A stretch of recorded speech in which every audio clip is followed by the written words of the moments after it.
এই সেই ঘর, এই সেই খাট,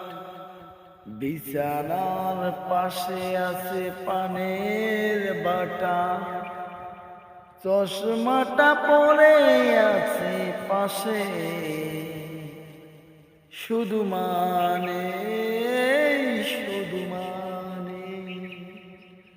আমরা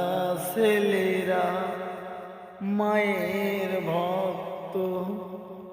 মাকে দেখলে মনে লাগে শান্ত। আমরা ছেলেরা মায়ের ভক্ত, মাকে দেখলে মনে লাগে শান্ত, শুধু মানে